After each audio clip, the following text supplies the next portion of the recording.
হরিশচর royal diagnostic centre কর্তৃক medicine ও gynae বিষয়ক প্রশিক্ষণ সেমিনার সম্পন্ন। গাজী মামুনের তথ্যচিত্র দেখুন বিস্তারিত। কুমিল্লা লালমাই উপজেলার হরিশচর চৌরাস্তায় অবস্থিত রয়্যাল ডায়াগনস্টিক সেন্টারের উদ্যোগে লালমাই উপজেলা সহ আশপাশের ৮০ জন পুরুষ ও নারী পল্লী চিকিৎসককে মেডিসিন ও গাইনি বিষয়ক প্রশিক্ষণ সেমিনার অনুষ্ঠিত হয়েছে। শনিবার ১৩ সেপ্টেম্বর সকাল ১১টা থেকে দুপুর ১টা পর্যন্ত চলে এই সেমিনার।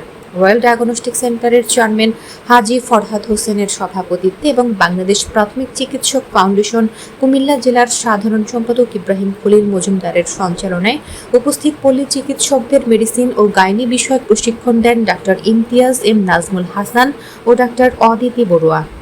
এ সময় উপস্থিত ছিলেন doctor Nuruddin Jewel, royal diagnostic সেন্টারের পরিচালক ওসমান গনি মুন্না, পরিচালক মিজানুর রহমান, পরিচালক ইঞ্জিনিয়ার মেহেদী হাসান রাজু, বাংলাদেশ প্রাথমিক চিকিৎসক ফাউন্ডেশন লালমাই উপজেলা শাখার উপদেষ্টা তৈয়ব আলী, সাংগঠনিক সভাপতি ফজলুর রহমান মিন্টু, সাধারণ সম্পাদক রেজল করিম, সাংগঠনিক সম্পাদক আব্দুল্লাহ আল মামুন, হরিশচর বাজার পরিচালনা কমিটির সেক্রেটারি শামসুল আরেফিন শাহিন, সাংগঠনিক সম্পাদক হেলাল উদ্দিন সুমন শিকদার, পল্লী চিকিৎসক শহীদুল ইসলাম, জহিরুল ইসলাম প্রমুখ। পরে প্রশিক্ষণপ্রাপ্ত সকল পল্লী চিকিৎসককে রয়্যাল ডায়াগনস্টিক সেন্টারের পক্ষ থেকে একটি করে প্রাথমিক চিকিৎসার ব্যাগ উপহার দেওয়া হয়।